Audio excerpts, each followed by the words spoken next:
Welcome everybody. Today we're going to be looking at some new Pokemon products. It's been another month, so I'm going to show you what I picked up last month or the month of June, and we're going to look ahead into the month of July and see what maybe we should pick up. Honestly, for the month of June, I did not get a lot of stuff. I got a few products in this little box here and then a bunch of singles. I really went through and just picked up a bunch of singles that I've been wanting from Obsidian Flames and Paradox Rift. I'm going to show you guys these in a second, but I'm going to say again, I think I've said it before, but Paradox Rift, very underrated set. It has some amazing illustration rares and artworks. And yeah, I would say that this is more of like a collection ad than an investment, but still, I'm going to show you either way. First up here is Aegislash EX Full Art. Aegislash is one of my favorite Pokemon, so I picked up this card because Paradox Rift has some nice Aegislash cards, like this illustration rare.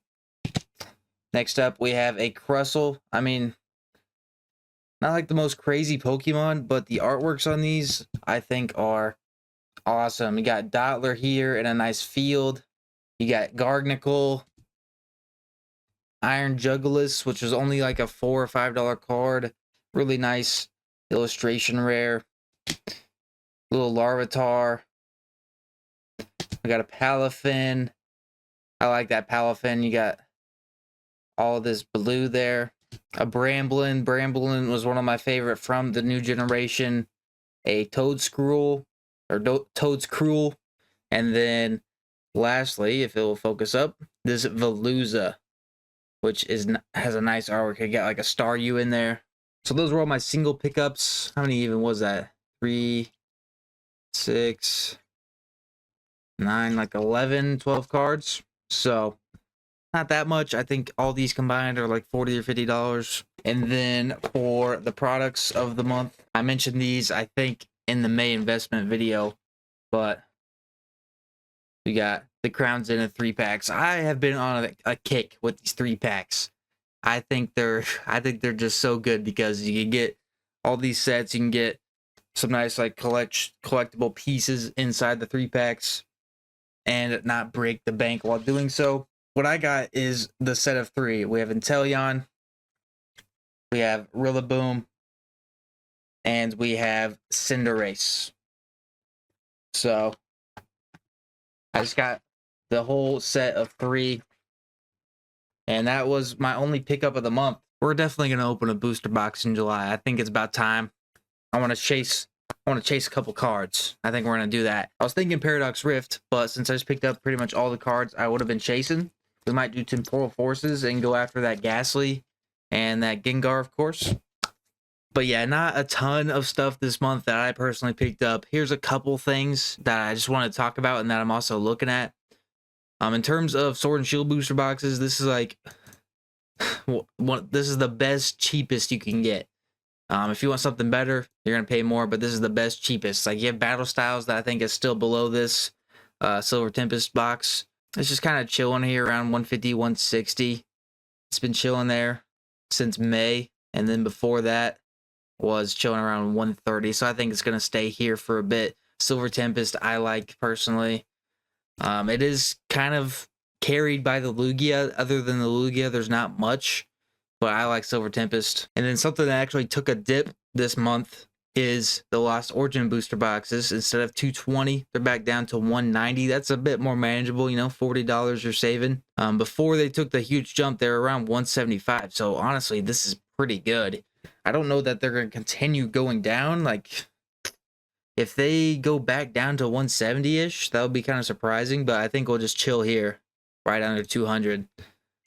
This is not a bad pickup, to be honest. I think Lost Origin is an amazing set. Next up, we have Greninja EX from Twilight Masquerade. This is not one that I'm saying you should be looking at picking up. It's here because I wanted to talk about it. I think people are overpaying for this card right now. There's people buying this card up daily for over $200. They're acting like this is about to be a $500 card, which it might be in 5 years.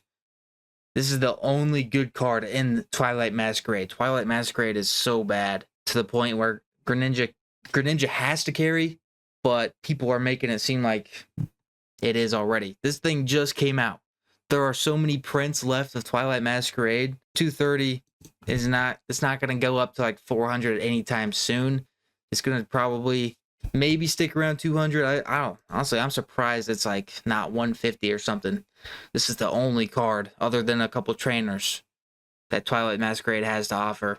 Like this range at the start of June, the 160, 170 is a lot more understandable than 230 right now. 230, we're barely even seeing some Sword and Shield cards make that. And the Greninja, it's obviously it's an amazing card, but it's also the only good card, barring a couple traders. I think this one is going way too high right now. Paldea Evolved booster boxes next up on the list.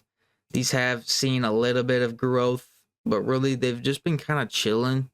130 is not bad at all, because I think Paldea Evolved still maybe the best booster box you could buy of Scarlet and Violet right now. Paldea Evolved, great set. Paradox Rift, pretty close as well. I mean, I just showed you all these cards. Some great artworks in Paldea Evolved and Paradox Rift. Some great artworks. Yeah, it's been sitting here for about 2 months. Within the next week, it'll be 2 months that's been sitting in this range. So I think it's going to chill here for a bit. And then as time continues, I think it'll slowly rise the ranks. I talked about this last video, 2 videos ago. It's just something I'm personally looking at. EV Evolutions Premium Collection. I think this is a cool box. You get 9 Sword and Shield packs. I don't think there's any Evolving Skies in it, but you get Fusion Strike, Lost Origin, Brilliant Stars, Astral Radiance. Great set there. It's not just like packed full of battle styles or something. And it's just been kind of chilling at this price for a long time. So you pick one up, you're not going to get scammed and pay more than you should. And I don't see it really going down that much, to be honest with you. I think it's going to stay here for a while at the $60 range. So that's Evolutions. That's why you might see me have this next video, like next investing video in July. Second to last year, I've Lost Origin ETBs, really any of those top Sword and Shield ETBs, but Lost Origin still chilling, 46. I mean, it is about $10 higher than it was earlier in the year. It might also take a little bit of a dip here, so you might be able to get it back around like 40. Like we just saw that booster box is going down. This might go down a little bit to 40-ish. Someone just bought one for 40 yesterday, so if you can find one of these at 40, I think it's a great pickup. And lastly, like I said, I picked up some 3-packs this month. Pokemon Center 3-packs. All they have left are some Astral Radiance with a Sylveon promo, Eevee promo, Vivid Voltage with a Sable promo, Silver Tempest with a Togetic promo, Fusion Strike, Eevee, and then both Brilliant Stars with Glaceon and Leafeon. I think Brilliant Stars are the next to go here. Maybe that Fusion Strike if a lot of people start picking them up, but as you can see, everything else 3-pack wise on Pokemon Center at least is sold out. So it's not going to be long. I don't think it's going to be very long at all before these last, 7 different ones start to dry up. I would say this Sable one is last.